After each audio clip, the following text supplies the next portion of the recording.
Welcome back, everybody, to the Deep Dive. Today, we are diving into the Women's Premier League 2025 final.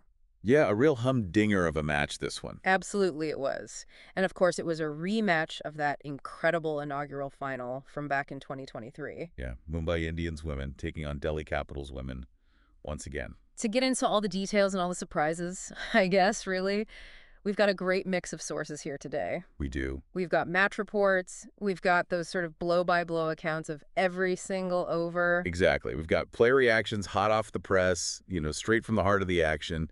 And we've even got some really insightful pre-match analysis pieces that we're going to weave in. And you know what our mission is today? Distill it all down. We're going to distill it all down and pull out the most important insights, the really surprising facts, the stuff that you want to know without having to wade through all the other, unnecessary stuff. Exactly. We're going to keep it tight. Okay. We'll keep it focused. So let's set the scene. We are at Braeburn Stadium in Mumbai. An iconic venue. Iconic venue. Right. And Delhi Capitals women, they've won the toss. They have. And they've elected to field first. Okay, interesting decision. Yeah. So let's get straight into the Mumbai Indians women's innings. Let's do it. And it wasn't, the absolute flyer that they might have been hoping for at the end of the power play. They are picked. They were at 20 for 2. 20 for 2, yeah. So what was it in those early overs that was really sparking that pressure? Well, I think you have to say Marizanne Kapp's opening spell was just outstanding for DCW. Yeah. Picking up both Haley Matthews and Yastika Kapadia early on, Mm-hmm. really put the brakes on that MIW innings early on. Huge wickets. 2 huge wickets, exactly. Yeah. And what's interesting here is, if you look at Kapp's previous record at Braeburn, it wasn't anything special. Right. Just 1 wicket in her 4 previous games of the ground. So for her to come out and deliver that kind of performance in a final... On the biggest stage. Exactly. I think it speaks volumes about her character and her ability to just, rise to the occasion. And adapt her game plan as well. Yeah. Perhaps she bowled a slightly fuller length than she had in the past. Yeah. Maybe she just found a way to really exploit, the weaknesses of those particular batters. Yeah. We'd have to look at the footage. Yeah. She adapted her game plan for the situation. Exactly. And then we saw that really crucial partnership that sort of steadied the ship for MIW. Yeah. Harmanpreet Kaur, Their captain. the captain, 66 off 44 balls, Magnificent knock under pressure. player of the match. Rightfully so. And Nat Cyber-Brunt, 30 off 28. Really solid contribution. Yeah. And I think that partnership was absolutely vital. For soaking up that early pressure. Yeah, absorbing that pressure and then really building a platform from which MIW could launch, later in the innings. Yeah. Harmanpreet Kaur was struggling with an injury, though, wasn't she? She was. You could see she was carrying a leg injury. But she showed real determination, real resilience, batting through the pain. And I think if you look at the head-to-head stats, it tells an interesting story. Okay. So Harmanpreet and Cyber-Brunt, they've both faced Annabelle Sutherland a lot in T20 cricket. Okay. And, Harmanpreet is a fantastic record against her. She scores runs very freely against Sutherland. And while Cyber-Brunt hasn't faced her quite as much, she's also held her own. So perhaps that familiarity, perhaps they'd even planned, how they were going to approach Sutherland's bowling.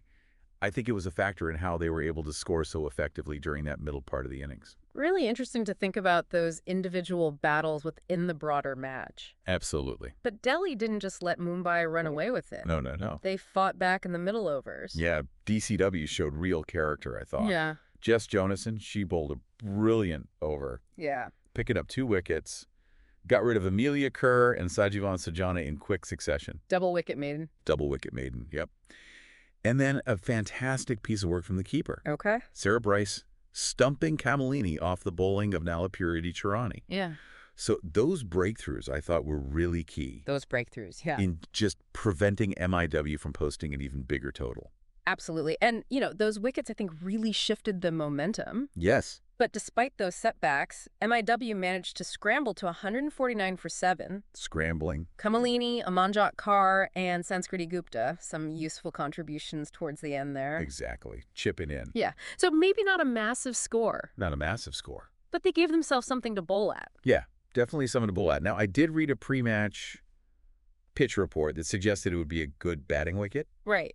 So, on the face of it, 149 might have felt slightly below par.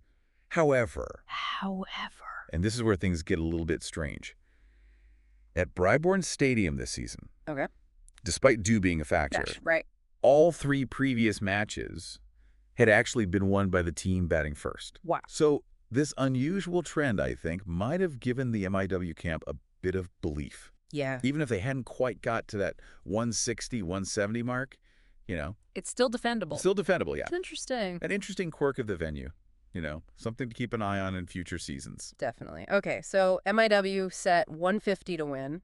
Let's see how the Delhi Capitals women approached the chase. Yeah, let's see. And unfortunately for them, Uh-oh. a terrible start. Oh, dear. They lost both openers. Not ideal. Very cheaply. Meg Lanning and Shafali Verma back in the pavilion before they could really get going. Early setbacks, yeah. Nat Silverbrunt bold landing. Okay. And then Shabnam Ismail trapped Shafali Pound W. Oh, Ismail, she's a real threat. And she has a really remarkable record against those two in T20 cricket. I was looking at the numbers before the show. Oh, were you? Yeah. Against Shafali alone, she's dismissed her 6 times previously in just 76 balls. Wow. And conceding very few runs in the process. I've got her number. Yeah, so, that prior success, I think, was a big factor in those early breakthroughs. For sure. When you've got that kind of psychological edge over a batter, That confidence. you walk out there and you can get them out. So DCW in early trouble. Yeah. Jemima Rodriguez and Cap came together, Yep. trying to rebuild. Trying to steady the ship. Yeah. Yeah, they did well to stem the flow of wickets. Yeah. Build some momentum. But then Amelia Kerr came back into the attack. Well, Amelia Kerr, she was brilliant throughout the tournament. Wasn't she? Yeah. And she took this incredible return catch off her own bowling Whoa. to dismiss Jemima just as she was starting to look dangerous. Ah, real turning point. I think so, yeah. Breaking that partnership was crucial. Put the pressure right back on DCW. Absolutely. And then came, I think what you could argue was the real turning point. Go on. The 18th over.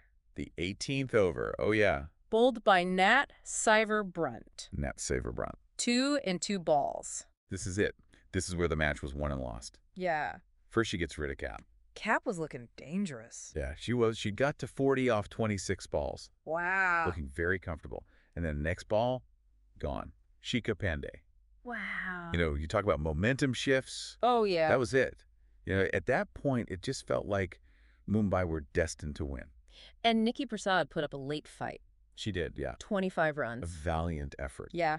But ultimately, just not enough. No. So the final over, 14 runs needed. Nail-biting stuff. Oh, it was tense. But Nat Silverbrunt, she held her nerve. Yeah, ice in your veins. She's got the experience. It's experience, yeah. And she secured the win for MIW. And, it's funny because Haley Matthews actually bowled the penultimate over and Prasad smashed to 6. Oh, wow. So it wasn't a foregone conclusion at that point. But Silverbrunt, that final over, just perfect execution. That final delivery. Yeah, final delivery. Yeah. Slower ball off cutter. Just beat the bat. Beat the bat, yeah. And then the celebrations erupted. Hmm. The Mumbai players just, they charged onto the field. The Delhi players were just heartbroken. It was one of those moments that it really captured the essence of sport. The elation of victory. And the agony of defeat. Yeah. Okay, let's take a step back now. Yeah. Look at the bigger picture. What are the takeaways from this tournament as a whole? Mumbai Indians women, second WPL title in 3 seasons. Dominant, yeah. That's pretty impressive start to their WPL journey. It is. And, I think it really echoes the success that we've seen from the men's Mumbai Indians franchise over the years. Yeah. Across the men's IPL, Yeah. the Champions League when it existed, Yeah. MI Women, Yeah. MI Emirates, Right. MI Cape Town. I didn't realize it extended so far. It does. Yeah. And, in finals, they've won 11 out of 12. Wow. Yeah. So there's something about that MI franchise. A winning mentality. Yeah, culture of winning. They know how to perform under pressure. Exactly. And I think that's something that, any team, any organization can learn from. Absolutely. But Delhi Capitals women, they've topped the table. In every single edition. Every single edition. 3 out of 3. They've lost all 3 finals. Yes. Heartbreak. Oh, it's got to be tough. It must be tough. And, the cameras caught Marizanne Kapp after the match. Yeah. She was visibly upset. Yeah. And it just, it really underlined just how much this loss meant to her, how much it meant to the team. Yeah. And it's worth noting, this was the first time in any WPL edition the DCW had lost back-to-back games. Oh, wow. So maybe that added to the sting, Yeah. you know, to go unbeaten. For so long? Yeah. And then to lose those last 2 games? It's a tough one to take. So let's talk about some of the standout individual performers from the tournament as a whole. Harmanpreet Kaur, player of the match. Yeah. Deservedly so. But Nat Cyberbrunt. She was incredible. Oh, phenomenal season. Player of the series. Yes. Orange cap. Most runs. 523 runs. I mean, she was just a class above with the bat. Yeah. But, you know, she contributed with the ball as well. Yeah. A genuine all-rounder. Yeah, Propel match winner. And she seems to be getting better and better. And the purple cap. Most wickets taken. Shared this year. Shared this year, yeah. Between Amelia Kerr and Haley Matthews. Both Mumbai Indians players. Yep. Both from MIW. 18 wickets each. Which tells you a lot about their bowling attack. Yeah. Strength and depth. They can take wickets from anywhere. And the Emerging Player of the Season award. Amanjit Kaur. Another Mumbai Indians player. Yeah, they're building something special over there at MI. It seems like their talent pipeline is really thriving as well. And we should mention some of the other individual awards, too. Absolutely. Highest strike rate went to Chanel Henry. From Gujarat Giants. Yeah, she was a real powerhouse. A real entertainer. Most sixes, Ash Gardner. Also from Gujarat Giants. You know, just clearing the ropes for fun. Yeah. And best catch went to Annabelle Sutherland. For that stunner. That diving one-handed catch. Yeah, I remember that. Just incredible athleticism. Shabnam Ismail.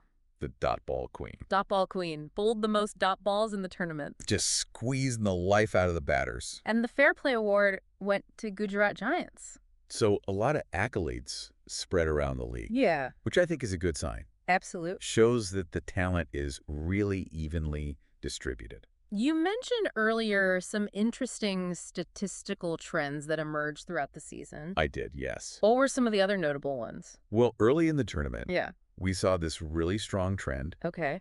of teams batting second winning. Oh, wow. I mean, 15 of the first 17 games went to the chasing side. Wow. So, you know, it really did feel like there was this significant advantage to chasing. Yeah. But then towards the end of the season, that trend reversed. And the last 5 matches were all won by the team batting first. Interesting. Yeah, it's almost like teams figured out how to adapt to those conditions. Right. How to pace their innings, how to set a target, how to bowl, you know, under lights. Really interesting how these things change over the course of a tournament. Yeah. What about the toss? The toss. Yeah, did teams prefer to bat or bowl first? Well, this is an interesting one. Okay. In all 22 matches, Well, 22. the team that won the toss, Yeah. they opted to field first. Every single time. Every single time. Wow. Which is, you know, it's quite unusual Yeah. to see such a consistent trend. Yeah. But then again, you know, we did see that unusual trend at Braeborn. Yeah. Where When- teams batting first were winning. Yeah, so maybe there's a connection there. Yeah, maybe. Maybe teams just felt more comfortable chasing at that particular venue. Right.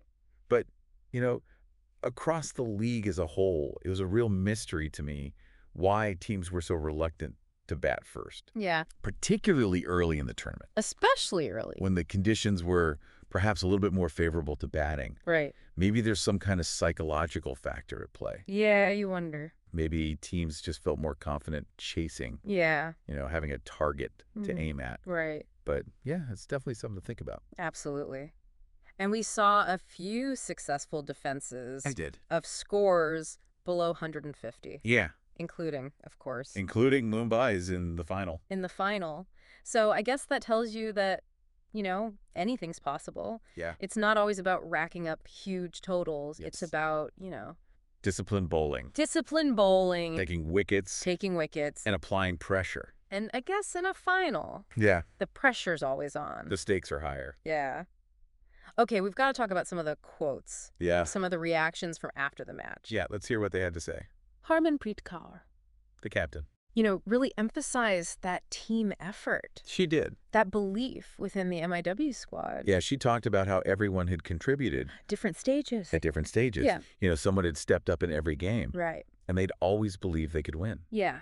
even when things weren't going their way. Even in that early part of that innings Yeah, where they lost those 2 early wickets. exactly. She also gave a lot of credit to the bowlers, Yeah. you know, for creating those breakthroughs, Yeah. for putting the pressure on Delhi, And Meg Lanning, the Delhi captain. Delhi captain. Gracious in defeat. Yeah, she really was. Acknowledged MIW's excellence. Yeah, she said that you know, chasing 150 was definitely achievable, Right. but they just hadn't played their best cricket. Yeah. And Mumbai deserved to win, Nat Cyberbrunt, understandably. overjoyed. Yeah. And she talked a lot about About the team spirit. the team spirit, the camaraderie within that Mumbai franchise. Yeah, she talked about how much she enjoys playing for MI. Yeah. You know, how the team felt like a family. Yeah. And how fortunate she felt to be a part of it. Right. And, you know, she's had a long season. Yeah. She's been playing nonstop. Yeah. And I think that just, that just showed how much this win meant to her. Absolutely.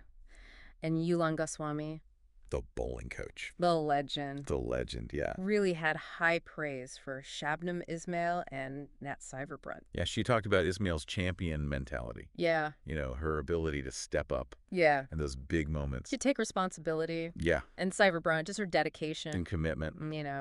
It's incredible to think that she's been playing at that level. at that level while her partner is expecting a baby. It's remarkable. It just shows how much this game means to her. Absolutely.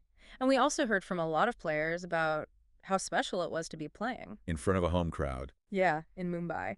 And the significance, I guess, of the WPL for the growth of women's cricket in India. Yeah, I think it's been massive. Yeah. Players like Yaspika Bhatia and Sajeevan Sejana talked about how much it meant to them Yeah. to win in front of their home fans. Yeah. How inspiring it was. Yeah. And how important the WPL is as a platform. Yeah. For showcasing the talent of Indian women cricketers. And Absolutely. even some of the younger players. Yeah. Like Kamalini Gupta. Yeah. They talked about how much they'd learned. Yeah. Not just about the game, Yeah. but about themselves. About the mental side of the game as well. Exactly. Yeah. The mental fortitude required to compete at this level. And Nita Ambani. The owner of MI. Yeah. Just beaming with pride. Yeah. She was so happy for the team. Yeah. And she talked about her vision Yeah. for empowering girls and women through sport. And, you could really see the passion Yeah. that she has for this team. For women's cricket. For women's cricket. For sport in general. And for this cause of empowerment through sport. Yeah. So, as we come to the end of this deep dive, Yeah. MIW lift the trophy. Back-to-back titles for MI. TCW. Another final defeat. Another final defeat. It's a cruel game sometimes. It is. It is. We saw some really exceptional individual performances. Yeah. Harman Prakaur, Nat Cyberbrunt, Amelia Kerr. The list goes on. Yeah. And some really fascinating statistical trends emerged. Yep. But what I think is really interesting is this contrasting narrative. Oh, yeah. We've got MIW with their experience, Their history of winning. their proven ability to perform in finals, Exactly. and then you've got DCW, So consistent. dominant, Yeah, in the league stages. but they just haven't been able to get over that final hurdle. 3 finals, 3 defeats. 3 finals, 3 defeats. So it begs the question, Go on. what is it about these high-pressure tournament deciders that maybe makes it harder, for teams To perform to their potential. that haven't got that? That experience. That experience of being there before. Yeah. Yeah, I mean, what are the psychological factors at play? Yeah. What are the strategic factors that might make a difference? I think it's something that, all teams, Yeah. all players, Yeah. all coaches Yeah. need to think about. Absolutely. How do you prepare Yeah. for those high-pressure moments? Yeah. How do you stay calm? Yeah. How do you execute your skills Yeah. when the stakes are so high? It's that mental resilience. Yeah, I guess that makes the difference. I think so. So much to ponder. So much to ponder. Well, that brings us to the end of our deep dive into this thrilling WPL 2025 final. Yeah. Thank you for joining us as we explored all the action and the insights and the surprises, All the drama. all the drama of this fantastic match. Until next time, See you then. goodbye.